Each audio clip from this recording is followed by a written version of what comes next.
जय हिंद साथियों, स्वागत है आपका अपना यूट्यूब चैनल एजुकेशन लाइफ में। तो बिना देर किए शुरू करते हैं आज का टॉपिक कोहलबर्ग के सिद्धांत के ऊपर। तो चलिए स्टार्ट करते हैं विस्तार पूर्वक से सिद्धांत के ऊपर।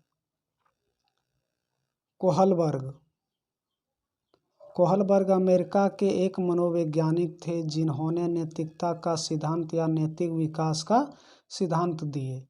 कई बार एग्जाम में पूछा जा चुका है कि कोहलबर्ग किस देश के मनोवैज्ञानिक थे और नैतिकता का सिद्धांत या नैतिक विकास का सिद्धांत किसने दिया, तो कोहलबर्ग साहब ने दिया।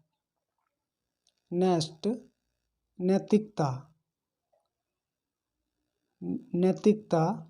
नैतिकता मोरालिटी क्या है? वह गुण है जिससे हमें सही और गलत का पहचान होती है। बच्चा अपने सामाजिक परिवेश से ही नैतिकता और अनैतिकता को जानता है। मान लो बच्चा अगर यदि कोई चीज़ सीखता है, क्या सही है क्या गलत है, तो खुद से वो नहीं जानता है। वो समाज में ही रह कर के समाज के परिवेश से ही सीखा जाता है। आगे बढ़ते हैं। हिंज की कहानी नैतिकता पर ही आधारित है। ये बहुत इंटरेस्टिंग कहानी है। कोहलबर्ग साहब ने इसको बहुत अच्छा से एक्सप्लेन करके नैतिक और अनैतिकता पर बल दिया है। चलिए जानते हैं ये कहानी क्या है। हिंज नामक एक व्यक्ति का नाम है। यह यूरोपियन का निवासी थे। उन्होंने अपने पत्नी के नाम केलेरा थी, जो बहुत गंभीर कैंसर नामक बीमारी से ग्रसित थे। वो मौत की कगार पर थी। डॉक्टर ने कहा, एक केमिस्ट है जिसने ये दवाई का आविष्कार किया है। ये मेडिसिन आपको मिल जाती है तो आपकी पत्नी बच सकती है। हिंज उस व्यक्ति के पास जाता है जिन्होंने ये मेडिसिन को बनाया था। हिंज ने बोला, ये दवाई हमें ज़रूरत है, मुझे खरीदना है। दवाई वालों ने उस दवाई का कीमत से 10 गुना ज़्यादा पैसे मांग रहा था। हिंज के पास उतना पैसा नहीं थे जो रिश्तेदारों से मांगने पर उस दवाई का कीमत अदा कर सके। हिंज ने बोला, देखो भाई, उतना पैसा मेरे पास नहीं है, लेकिन मैं कीमत से आधा पैसे दे दूंगा, बाकी बाद में दे दूंगा। दवाई वालों ने एक भी उनकी बात नहीं सुनी। हिंज निराश होकर के वापस घर चले आए और उनका दिमाग में एक बात आई, क्यों ना उसकी दवाई चोरी कर लेते हैं। और रात का समय हुआ, रात को गया, वो दुकान से चोरी कर लिया और वो दवाई अपने पत्नी को दे दी। उनकी पत्नी ठीक हो गई। तो इसमें आप लोगों से एक सवाल है, क्या हिंज ने ये काम सही किया या गलत किया? कमेंट में बताइएगा आप लोग। आगे बढ़ते हैं। नैतिक दुविधा, मॉरल डायलेमा क्या है? सही और गलत के बारे में डिसीजन ना लेने की स्थिति नैतिक दुविधा कहलाती है। जैसे हिंज अगर चोरी करेगा तो पुलिस पकड़ लेगी और नहीं करेगा तो उसकी बीवी मर जाएगी। नेक्स्ट,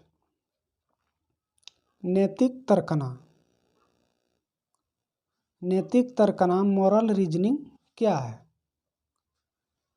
सही और गलत के बारे में डिसीजन लेने में शामिल प्रक्रिया को नैतिक तर्कना कहते हैं। और गलत से किसी को एक चुनना, जैसे हिंज ने चोरी को चुना। नेक्स्ट, नैतिकता उम्र के अनुसार होती है। कोहलबर्ग साहब ने के अनुसार कहा गया है, ये भी आई है। कोहलबर्ग ने नैतिक के 3 लेवल बताए हैं। कोहलबर्ग ने नैतिकता के 3 लेवल बताए हैं और 3 में से 2-2 पॉइंट और हैं, तो टोटल 3 लेवल और 3 पॉइंट हो गए। प्राक रूढ़िगत नैतिकता का स्तर 4 से 10 वर्ष के बीच।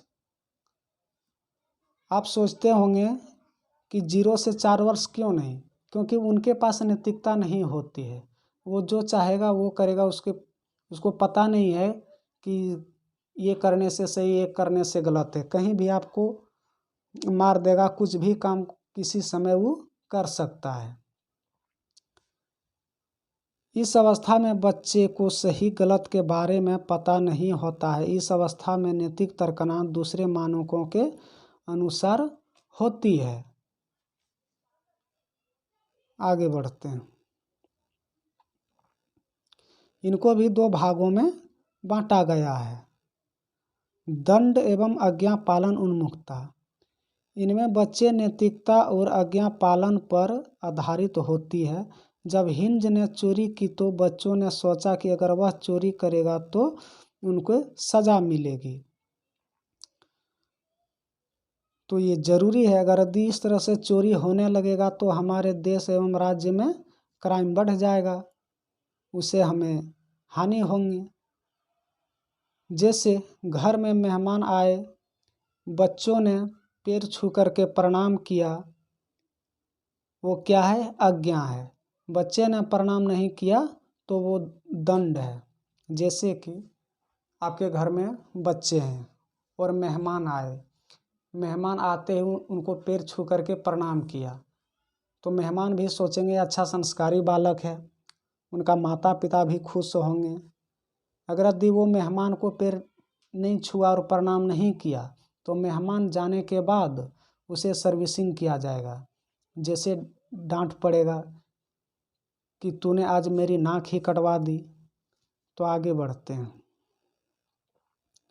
दूसरा पॉइंट है संज्ञानात्मक साधनात्मक सापेक्षता तथा उन्मुखता। इस अवस्था में जैसे को तैसे भी कहा जाता है, क्योंकि इसमें जैसा व्यवहार कोई उनके साथ करेगा वैसे ही वे खुद करेगा। जैसे एक बच्चा ने दूसरे बच्चों को पेंसिल तोड़ी तो दूसरे बच्चे ने भी उसका पेन तोड़ दिया। ऐसा घरों और स्कूलों में देखने के लिए मिलता है।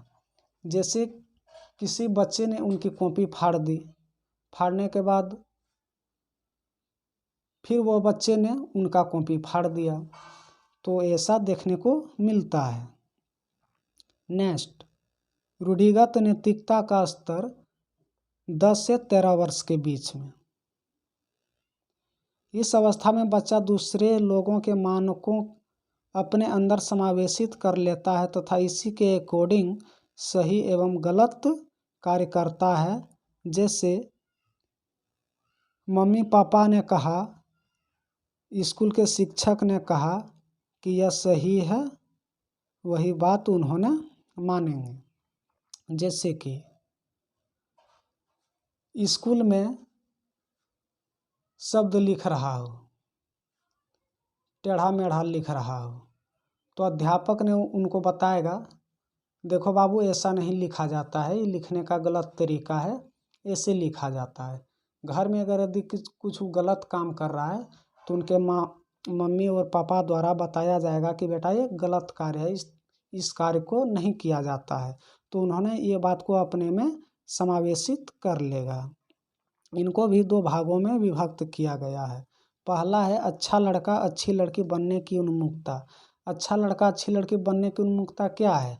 मान लो आप अपने स्कूल में अच्छे नंबर से पास किए तो आपको अध्यापक जो है पुरस्कृत किए जाएंगे, और जो लड़की है वो खेल प्रतियोगिता में अच्छा प्रदर्शन की, मान लो कबड्डी में, तो उनको भी पुरस्कृत किया जाएगा।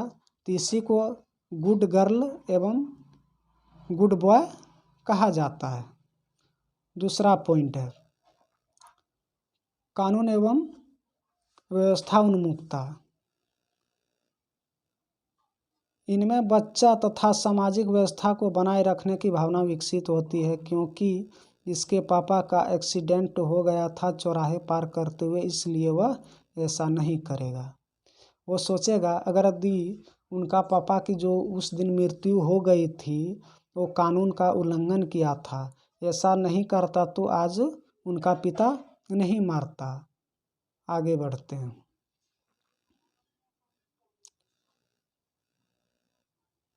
उत्तर रूढ़िगत नैतिकता 13 वर्ष से ऊपर। इसमें डिसीजन खुद से लिए जाते हैं, ना कि समाज के जरिए से। क्या सही और क्या गलत है।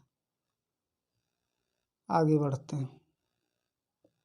इनमें भी 2 भागों में बांटा गया है। सामाजिक अनुबंधन उन्मुखता।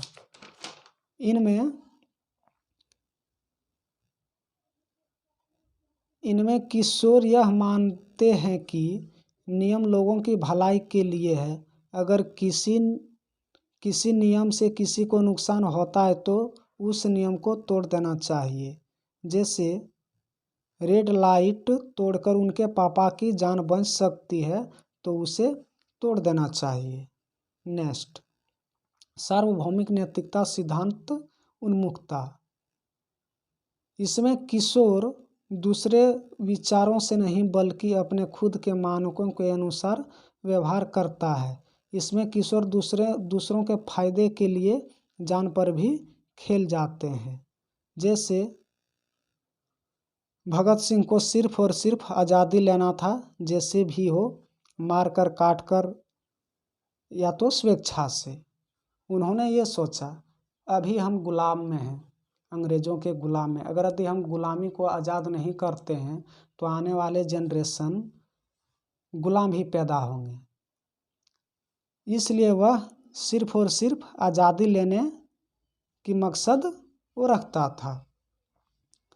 तो आई होप आपको चैप्टर समझ में आया होगा। तो सब्सक्राइब कर देना, लाइक कर देना और दोस्तों के साथ शेयर कर देना। और PDF के लिए टेलीग्राम को ज्वाइन कर लीजिएगा। जय हिंद, जय भारत, वंदे मातरम।